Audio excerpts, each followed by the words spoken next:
Récompensé par le prix de la mise en scène de la section Un certain regard et par, très important, la Queer Palm, L'inconnu du lac n'est pas passé donc inaperçu au dernier festival de Cannes. Il faut dire que dans ce film, Alain Guiraudy nous montre beaucoup de messieurs assez souvent déshabillés, parmi lesquels Christophe Paou, Pierre Deladonchamp et Patrick Dassoumsao.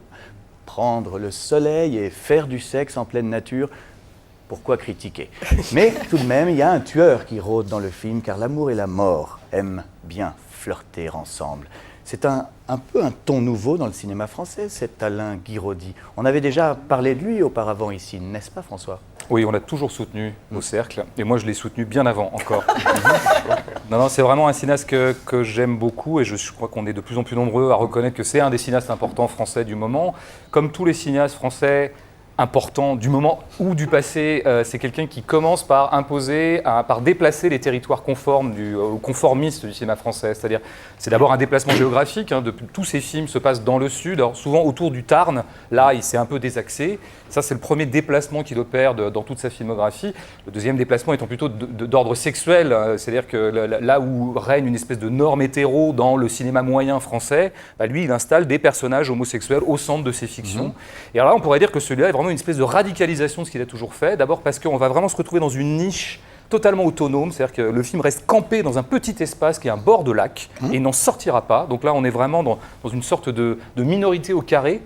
Et puis deuxièmement, on n'est vraiment que avec des hommes, que avec des homosexuels, dont la motivation principale à l'écran, en tout cas, pas dans leur vie en général, dont on ne saura rien, c'est d'échanger leurs désirs, de se laisser aller comme ça, de laisser libre cours à un certain nombre de désirs. Sauf un policier quand même. Il y a un policier, on ne sait pas, on n'est pas complètement... Tout à fait, ça va être l'élément extérieur, mais qui arrive quand même très très tard. Alors, ce que je trouve, pourquoi ce film est plus fort que les précédents encore, vraiment c'est un chef-d'œuvre, quoi. Alors, parce qu'on a cette espèce d'ultra-minorité qui coïncide et qui rencontre une forme absolument classique. Et je pense que Guiraudy a toujours été intéressé de toute façon par les formes classiques. Il a beaucoup travaillé sur les genres, il aime bien les plans fixes, il aime bien la mise en scène léchée. Mais alors là, ça atteint les sommets de limpidité classique. Et on va voir dans le début du film comment justement il arrive à nous marquer son territoire, parce que c'est vraiment son premier, donc d'exposer la géographie qui va être la géographie du film, mais ceci de façon extrêmement calme. Donc là, on a un plan qui reviendra souvent dans le film, qui est le plan de situation, c'est le parking. Puis vous allez voir après une espèce de syntaxe de plan, mais alors extrêmement méthodique pour découvrir le lieu. On passe par le bois, dans une valeur de plan qui est équivalente à celle qu'on a trouvée, toujours la même valeur de plan, toujours plan fixe.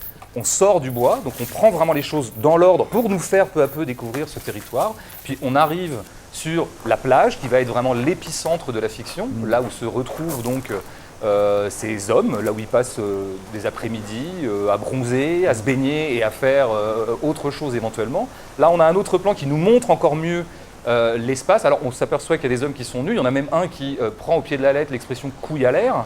Et c'est très intéressant parce que ce personnage va s'avérer, pour ceux qui le connaissent, avec ce petit gag de la tête qui se relève, Alain Guiraudy lui-même, c'est-à-dire le cinéaste qui apparaît ici, qui apparaîtra un peu plus loin. Alors on peut dire que c'est juste un clin d'œil comme ça, c'est un peu une nouvelle version de Hitchcock. Voilà, une espèce de version clin d'œil Hitchcock. Modernisée. Ça va un peu plus loin que ça parce que Guiraudy est en train de bronzer comme les autres. C'est-à-dire qu'il nous dit qu'il est complètement homogène à la réalité qu'il filme. C'est-à-dire qu'il est parfaitement partie prenante de ça. Ce qui ordonne une mise en scène qui n'est jamais déconnectée des personnages, qui est toujours dans l'accompagnement des personnages. D'ailleurs, on l'a vu, l'exposition de l'espace se fait toujours au fil du déplacement de notre personnage principal, qui s'appelle Franck, et qu'on retrouve là en train de nager, dans une espèce de moment qui pourrait figurer quelque chose de l'ordre de l'absolu, c'est-à-dire un corps nu nageant dans l'eau avec ce bruit magnifique. Et on a une hommage aux dents de la mer quand même, parce qu'il y a un grand poisson. Il y a un grand poisson qui menace. Mais on voit que la caméra épouse le mouvement de la nage, ne produit pas un mouvement qui serait séparé du mouvement du personnage. C'est vraiment une logique d'accompagnement des personnages. Et puis, on va passer à l'autre plan à partir du moment où notre personnage principal regardera lui-même. C'est ce qu'on appelle un plan subjectif. Par raccord de regard. Je crois que c'est vraiment très important cette histoire de position de Guiraudy dans son œuvre, parce que précisément ce qu'il raconte, c'est une espèce de niche autogérée où une morale s'invente d'elle-même. C'est des gens, c'est une communauté des égaux qui inventent en permanence des arrangements par rapport à leurs désirs. C'est-à-dire qu'il n'y a pas de morale extérieure. Et c'est ça qui va être la grande tension narrative du film. D'ailleurs, c'est qu'un moment quand même va débarquer, va s'injecter dans ce milieu-là autonome le mal, en la personne du crime, et c'est ça qui va ordonner la fiction. C'est-à-dire qu'est-ce que peut faire cette communauté autorégulée avec un problème moral. Il faut citer Claire Maton, qui est la chef opératrice de Sophie Le Tourneur, qui a fait l'image de ce film. Et qui fait un travail Et formidable. Angèle et Tony, d'Alex Delaporte, et aussi de Maïwenn, le bal des actrices. C'est vraiment la femme du film. C'est un film sans femme, sauf cette chef opératrice, parce que la lumière, je suis vraiment d'accord avec ce que dit François, mais ils font le choix de faire que de la lumière naturelle. Donc on attend, si on veut filmer le crépuscule, on attend le crépuscule. On se donne les moyens qu'avec Kurosawa ou Piala. On ne commence pas à dire on va mettre des mandarines et tout ça. Et du coup, il y en a quelque chose. Cette idée de Les vivre... mandarines sont des projecteurs, il faut préciser. Oui, Je ne comprends pas. Quoi. oui, bien sûr.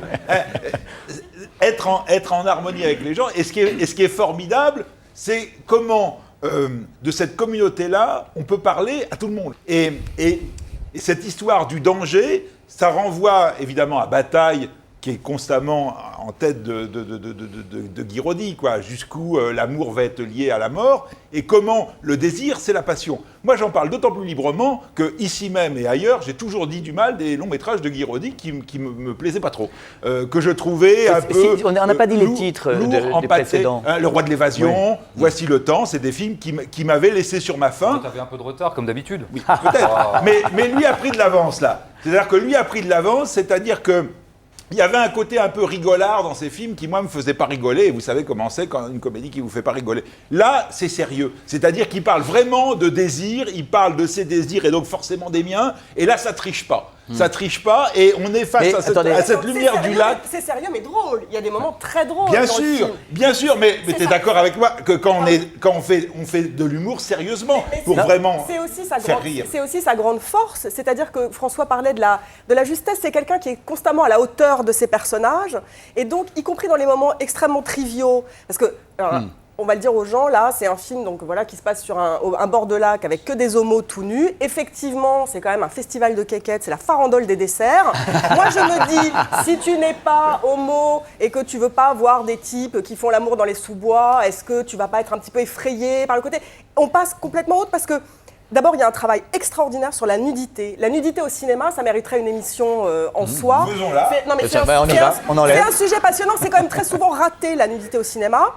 C'est souvent une nudité de femme, déjà, qu'on expose un peu comme ça, comme dans une vitrine. Voilà, est-ce qu'on ne peut pas caser une paire de seins quelque part dans le scénario? Vous allez me prouver ça. Ou un peu trop léché, si je puis dire. Et là, cette nudité, elle est absolument passionnante, parce que c'est la nudité donc, de ces hommes, c'est la nudité de l'amour, c'est la nudité de l'assassin aussi. C'est qu'à un moment, il y a quand même ce plan extraordinaire d'un assassin qui sort de l'eau, qui est nu, qui a une nudité absolument glorieuse, qui est filmé comme un dieu grec, comme un Apollon.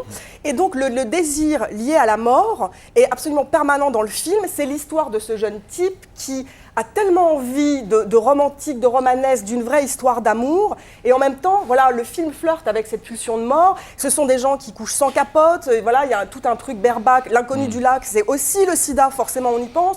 De même qu'il y a une histoire de silure qui entrait le lac, un silure géant. J'en parlais. Voilà, et donc le film. Et en même temps, il y a des choses extrêmement drôles.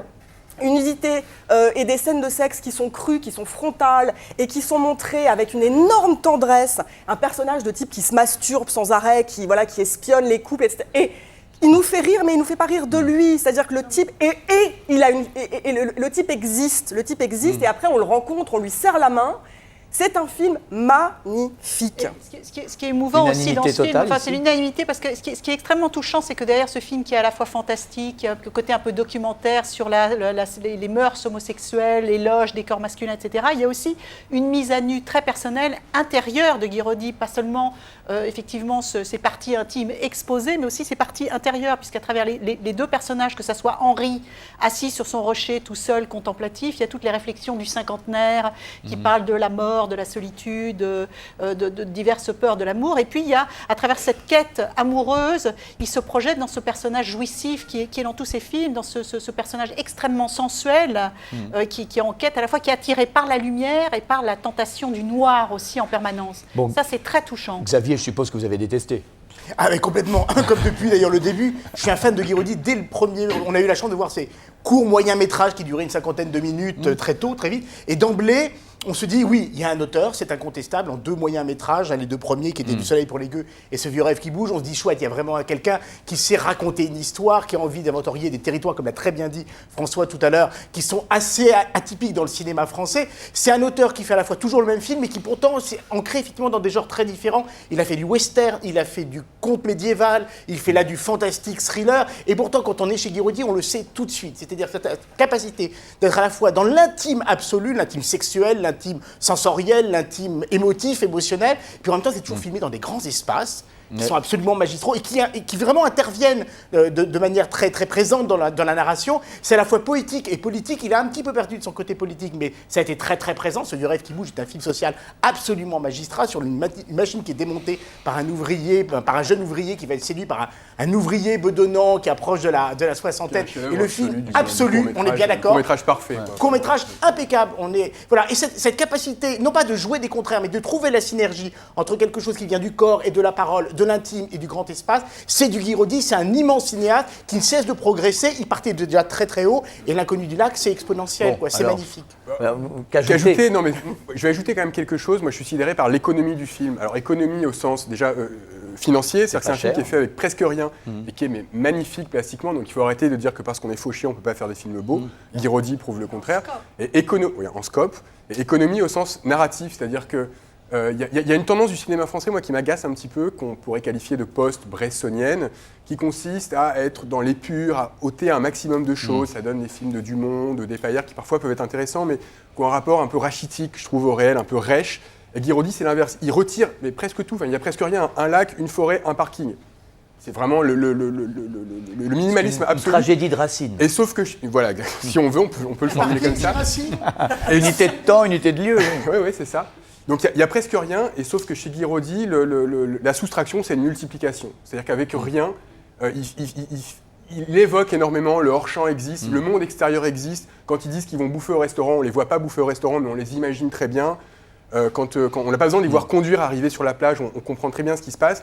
Et voilà, c'est un film absolument Il y a un truc qui est très bien réussi, c'est le mélange du concret et de la fable. C'est-à-dire que les personnages existent concrètement, c'est bon, alors on va baiser, on prend une capote ou on prend pas de capote. Bon, voilà, c'est des vraies questions d'action, et en même temps, ça va bien au-delà. Il y a un côté fable, et cet équilibre-là fait tout le charme. Et ça, c'est très... moi, ça m'a beaucoup fait penser à We Are Zeta Cool, sur le côté fantastique, lac, et la fin du film sans la révéler. Ça, c'est si vous vouliez... On peut ne pas aimer Vera Zeta Cool et aimer celui-là. Tout le monde avait envie de le voir. Non, mais quand même. Non, mais deux immenses cinéastes. La fin du film dans la forêt sans révéler, c'est Tropical Island. C'est vrai. Très bien, bon alors voilà, vous avez compris, c'est l'unanimité, c'est le grand choc de Cannes du cercle, Jack et son pote.